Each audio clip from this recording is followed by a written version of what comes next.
means we're extending across the world. So for those of you who are joining us from a distance, we welcome you. Those of you who are joining us local, we welcome you. And those of you who are local on the radio, we're broadcasting you. I'm coming from Down East Nursing Home. We're coming out of Husky, North Carolina, 970. Those of you who want to join us there, but if you want to join us on the internet, go to my website, which is AskDr Ferguson, Ferguson.com. On the center of the page, you'll see live radio feed. Click on that. That will take you to the YouTube site, at which time there's a little house in the top left-hand corner. Click on that, and then click on feed, and you'll be able to catch the program live. If you do that, you want to cut your radio down because there'll be a disconnect. There's about a 30 second delay on the internet, so don't try to do both. But we do welcome you, Bishop, and all our listening audience. Yes. Hopefully you're doing well today. I am. Hope that you are. Doing well. You know, it's a blessed day. You know, it's getting to be my kind of weather. You know, maybe about 60, 70 throughout the day. That's the kind of weather I can really enjoy. Not quite there yet, but we're heading in that direction. We'll have a few weeks of that, I think. Yeah, but today temperature should be up around, according to the forecast, around 85 degrees. Yeah, so it's still a little warm, but we're getting there. I've been looking at my short sleeve shirts, wondering when I'm going to have to tuck them away. I say, I got a couple more weeks of you guys. I don't know when I'm going to have to put you away. I've been enjoying having you, though. See you next spring. Yeah, tuck you away and see you next year. You got to pack them away nicely so the moth and stuff don't get to them. But they're going to get packed soon. You know, last couple of weeks, we did miss you last week, but we've been talking about diabetes.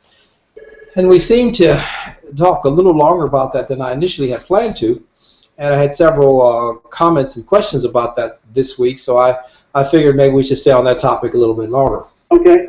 You know, diabetes is a very big topic, particularly in North and Eastern North Carolina, and then you can expand that to North and East United States. It has the highest incidence of diabetes, hypertension, and strokes probably anywhere else in the country.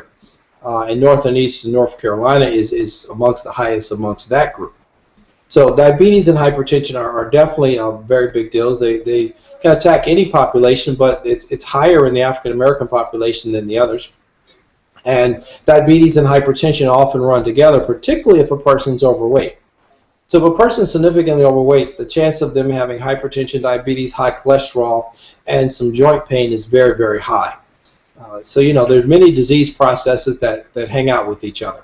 And this is why it's important that when you correct one thing, you're often correcting more than one thing. You know, I'm frequently telling my patients with hypertension that every time they lose 10% of their body weight, if they're significantly overweight, they're going to have a dramatic effect in their diabetes, their hypertension, their cholesterol, and how they feel overall, and possibly even their joint pain. So you can see that our bodies are so wonderfully made that so many things go hand in hand. You can't really do anything to your body in isolation. If you improve your sugars, you're probably going to improve your cholesterol. If you improve your cholesterol, you're probably going to improve your sugars. If you improve your sugars and your cholesterol, you're probably going to improve your blood pressure. So you know, they're all interconnected. And we try to get our listening audience to understand the significant interconnection between all of these different working parts. So while you're helping one part or doing something better, it's usually going to help those other parts too. You may cover this during this segment, but I've heard on the news some predictions that CDC is saying that the rate of diabetes will increase over the years. Well, yeah, and it is increasing over the years, and one of the main reasons we think is because everything is supersized. Oh, okay. Okay. You know, one part of the society is going for the supersize, and then we have another part of society that's trying to eat more healthy. And so you have conflicting opinions there.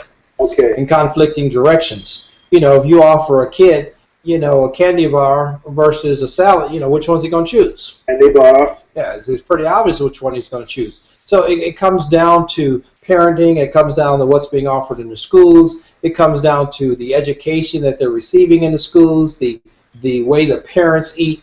You know, if the parents are overweight, the children are liable to be overweight. If the parents are not overweight, the children are liable not to be overweight. So, you know, the children don't decide what they're going to eat. The parents buy those things. Right. And because the life is going to supersize, then that's one of those challenges. I saw a little YouTube clip just yesterday.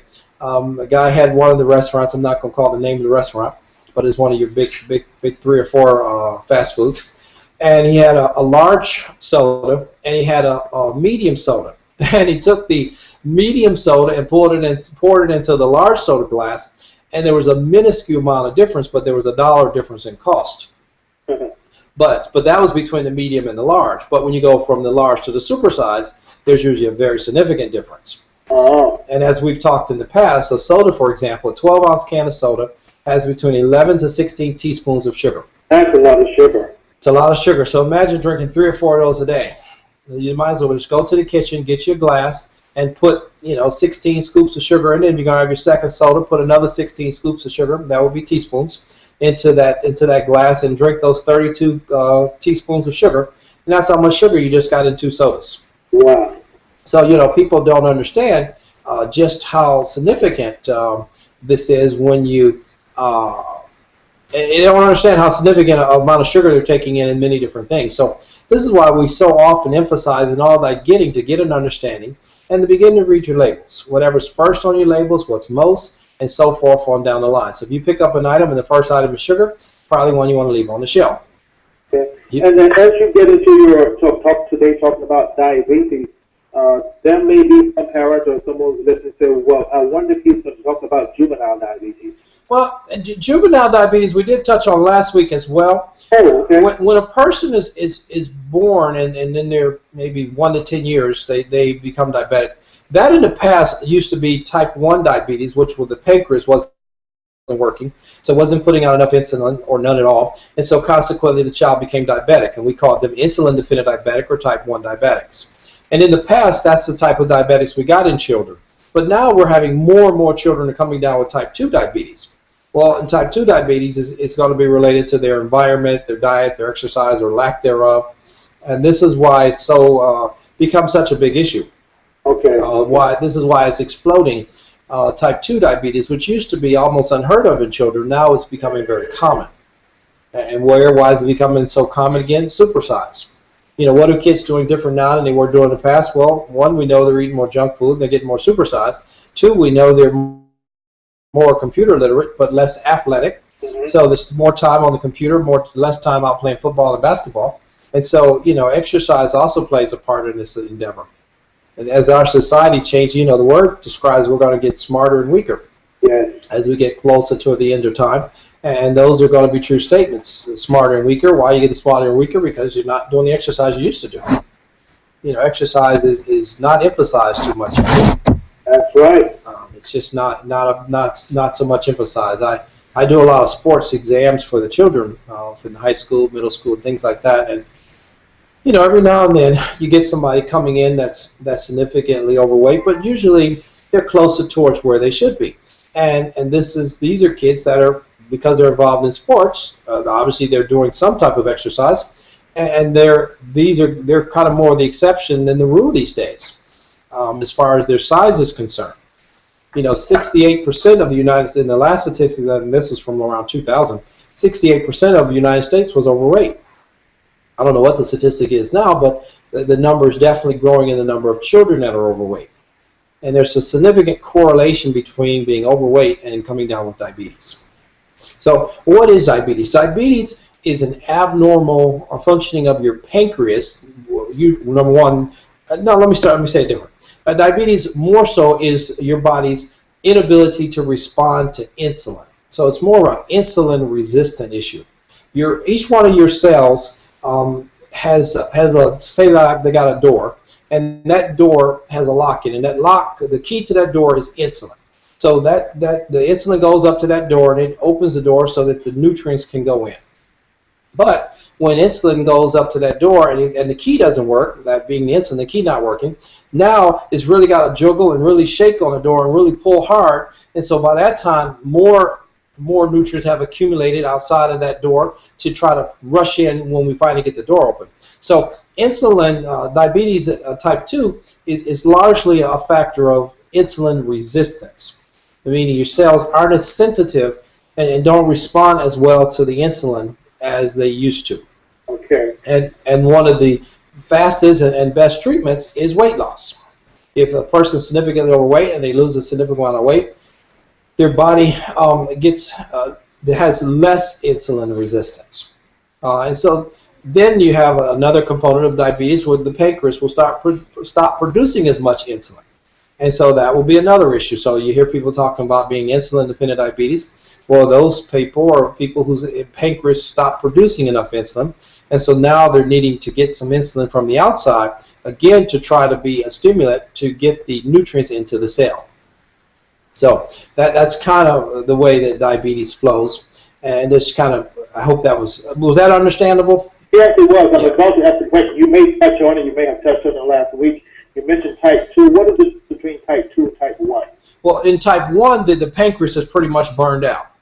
Oh. So the pancreas is not putting out, I don't want to say any, but it's not putting out enough to do the job.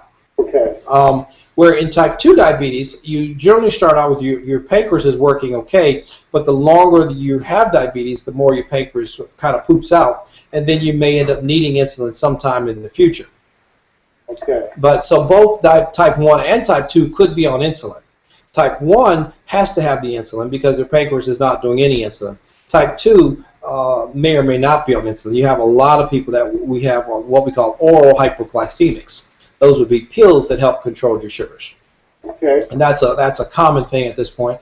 And the other common thing at this point in helping control your sugars would be natural things. There's a lot of natural things you can do to help control your sugars.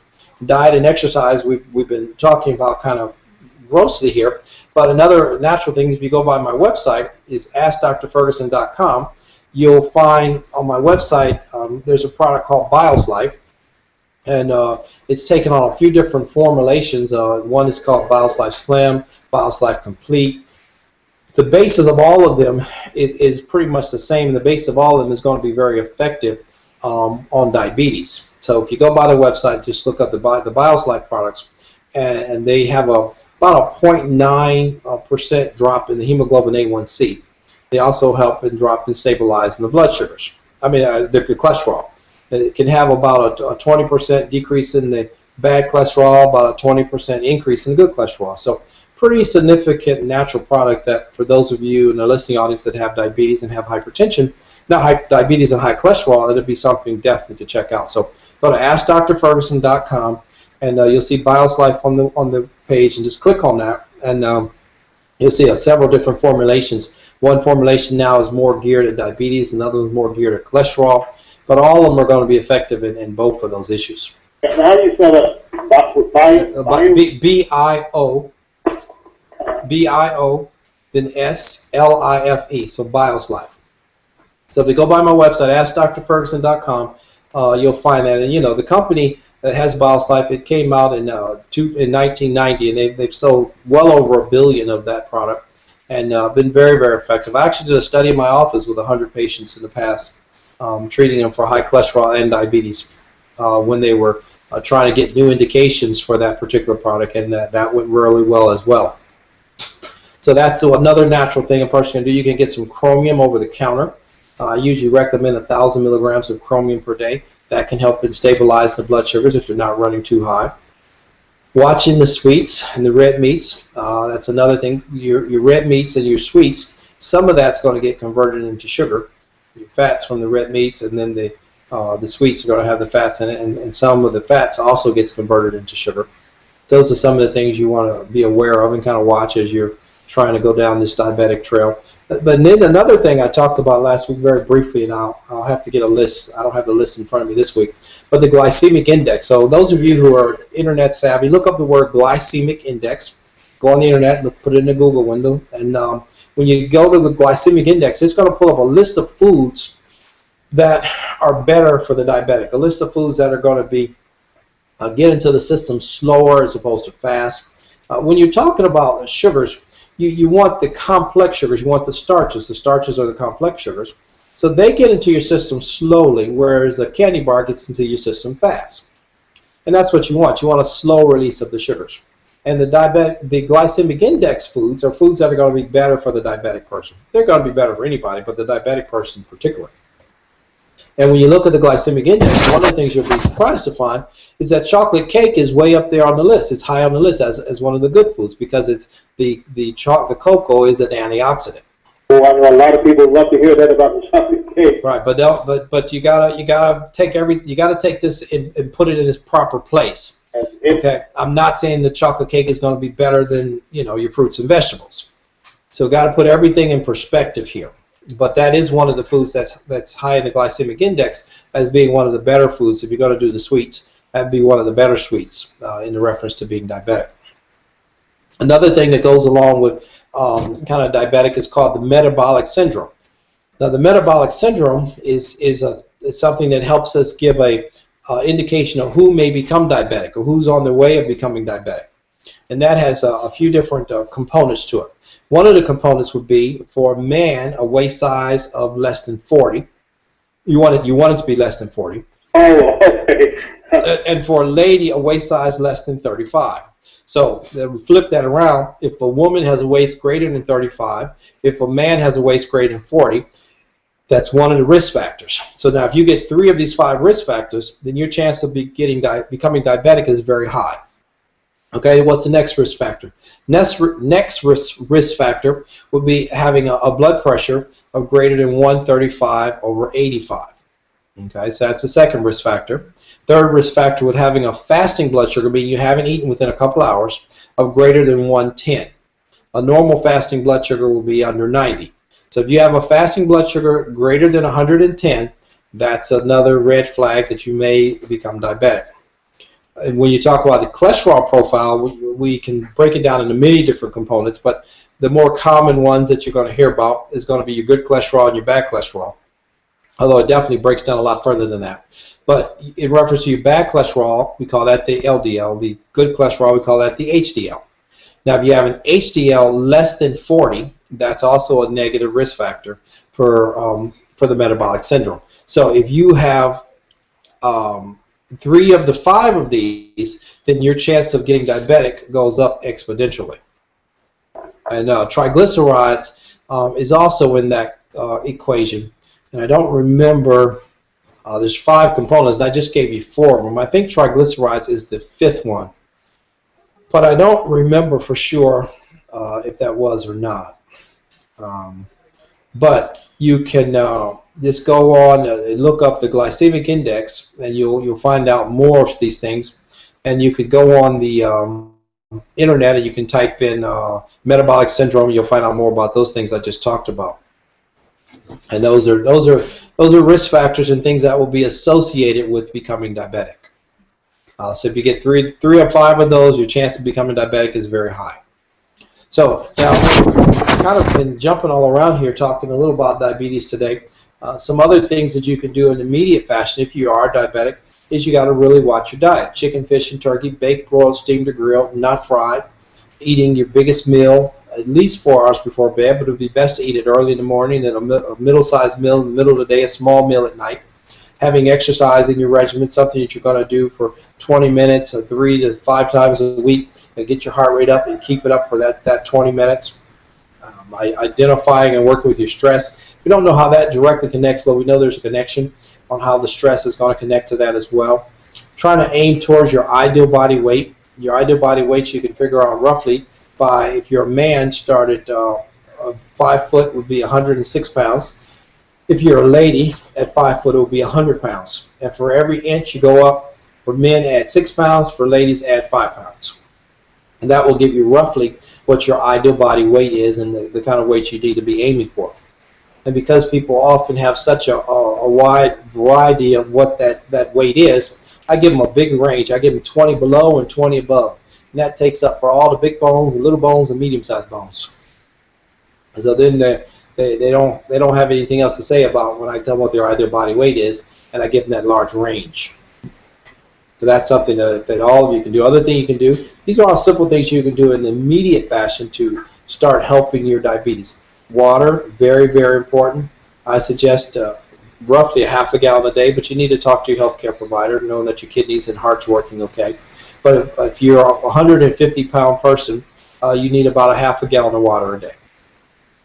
So that's kind of a rough estimate on doing that. But you understand that men are 65% water, women are 55% water. You're not drinking enough water, you're out of balance. So those are, again, additional reasons why you may have some challenges with diabetes. Does that make sense, Bishop? Yes, it does. Okay. Yes, it does. I'm just sitting there thinking, I love water. Right. Well, that's a real important thing. Your body is more water than anything else. And so those are some real basic things that everybody listening right now could do immediately to just begin on this diabetic trail. And then to begin having a better understanding of what you're taking into your body also becomes very important. You know, I've got this little book. It's called The Stop and Go Fast Food Nutritional Guide, Wellness Works. And I was reading through that a little bit last week, and I just opened it randomly. And I started looking at some of the calories and some of the sugars involved in some of the foods. And then today I just opened it randomly again. I opened on Dairy Queen today. And when I open on Dairy Queen, I find that the first food I'm looking at is a Homestead burger, and that's 290 calories. What kind of burger? It says a Homestead burger. There's 290 calories. But see, it's going to continue to go up and away. In this little book, the ones that are good, they highlight it in a green. And then if it's not so good, they make it yellow. And then if it's bad for you, they have it as a red. So that was the green at Dairy Queen. The yellow at Dairy Queen would be the Homestead cheeseburger, which would be 340 calories. And now we're into the red.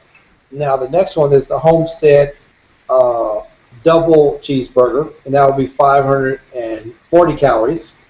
Next behind that is the Homestead bacon double cheeseburger, 610 calories. And so you can see the number goes up and away. Their highest burger looks to be, let's see, what's their highest burger? It says a quarter, 1/4 pound grill burger. No, that's not their highest. 1/4 pound grill burger with cheese. That has 930 calories. And so the average person needs somewhere between 1,500 and 2,000 calories a day. So if you get 900 of that daily calories in that one burger, and say you add some fries to that burger, let's see how many calories that will be. You got your burger, that was 900 calories. And if you add some French fries to that, I'm looking for French fries. Most times a person gets a burger to get some fries with it. Yeah. I don't see the fries. I know it's got to be here. Okay, here we go. So if you add some French fries to that burger we just talked about, the French fries are another 300 calories. Okay, so now we're up to 1,200 calories. We're still in that one meal, and now most people are going to get a drink with that meal too. And if they're at Dairy Queen, I mean, they might get a milkshake or something like that. So now if you get a milkshake with your fries and burger, let's see what we'll be up to. I'm looking for the milkshakes. Gotta have a milkshake at Burger King, don't they? I'm sure Dairy Queen. I mean, at Dairy Queen. Not many people can find that book. Okay. Okay. So here, what do we get? So now a shake. Let's see. I can't find shakes. Well, let's just look at the ice cream. So say you get a small ice cream cone along with that meal you just got, and that will be 240 calories. So we were up to what, 1,200? Now we had another 240. We're up to 1,440 calories on a burger, fries, and an ice cream cone. That's one meal. Now I already just said the average person needs between 1,500 and 2,000 calories a day to maintain their present weight. So we just went right at 1,500 calories in one meal. So you can see how when you don't begin to have an understanding of how much you're taking in and what the calories really mean and what they really stand for, how you can quickly gain weight. To gain weight, 1 pound, it takes 3,500 calories. To lose 1 pound, it takes 3,500 calories. So these things don't happen overnight, but these things usually happen because of a pattern of not healthy eating, maybe eating more junk food than you should eat. And again, it's okay to eat some of these things sometime, but you want to know what you're getting in, so that all that get an understanding. You know, if you really like ice cream, then have some ice cream, but go to the store and pick some of the better ice creams. Yeah. If you really like hamburger, then eat a hamburger, but go to the store and pick some of the better hamburger. You know, pick some of the more lean hamburgers. So I'm not telling you to deprive yourself of some of those things you like, but I'm telling you to become a wise consumer and evaluate and assess what you're actually taking in, and so that you do it with education and don't just do it blindly. And one thing you mentioned at the top of the program was going to the grocery store. The parents are responsible for what their children eat. Absolutely. And as you mentioned, the grocery store, there's a brief nugget on the grocery store. When you go in the grocery store, make your list before you go in. 80% of what you need from the grocery store is going to be around the outside of the store. So don't walk down the aisles just browsing because you're going to end up putting something in your cart that you really shouldn't put in there. And don't pay any attention to what's at the corner of each aisle, because that's generally going to be a gimmick item. It's going to be an item where a sponsor has paid for that prime shelf space because they know everybody's got to see the corners. And as you go around the corner, you have a tendency to grab one of those gimmick items that you just saw advertised on the news, you just heard about it, and somebody told you how good it tastes, and those type of things. So you want to be very cautious with that. But again, I got some other tips on my website. If you go by my website at askdrferguson.com, there's lots of nutritional tips there, some links to some other nutritional sites. You know, I have lots of YouTube, some of which are on nutrition. If you go to youtube.com/user/askdrferguson, then you'll be on my personal YouTube site. I have about over 200 YouTubes. I have some on Alzheimer's disease, some on substance abuse, some on hormone balancing. And under the Passion Cam, I have a lot of different topics under there. But they're always going to be positive if you're in the Passion Cam section. And then, so those are a few places you can find us on the web. Then you can always come by the office in Pilesville, North Carolina, and you can call us on the phone at 252-332-6484. We're always happy to see new patients and come in and see us, and we can see if we can work through the issues. You know, we enjoy doing preventive health care things, but we basically have a family practice, and we do a lot of natural hormone therapy. We have a substance abuse clinic. We like working with Alzheimer's disease. And we like, you know, always like seeing new patients. So for those of you in our listening audience, near and far, you know, I've stopped limiting people because I get some patients that come from a long, long way away.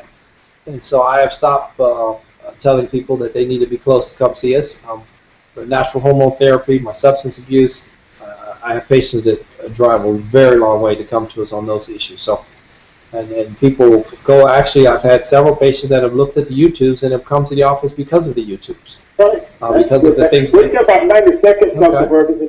It's been interesting. All right. So again, we're talking some about diabetes today. I mentioned some natural products at the beginning. That was BioSlife. So go by my website again. You'll find BioSlife. Click on that, and there's a lot of different formulations of the BioSlife. But any of them are going to be effective on diabetes and cholesterol. And if you're effective on diabetes and cholesterol, you're probably going to help your blood pressure as well. So again, the basics to diabetes is an insulin resistance, and you improve the insulin resistance by losing weight, exercising, watching the different foods you're taking in so that your body can utilize them better. Look up the glycemic index, look up the metabolic syndrome, because both of those are intricately involved in the diabetic issue. And so on that note, we didn't get very far down this trail today, Bishop. Yeah, but it was interesting. All right, but on that note, to our listening audience, we'll say have a blessed and wonderful day. All right, you too, Dr. Ferguson. Bye-bye.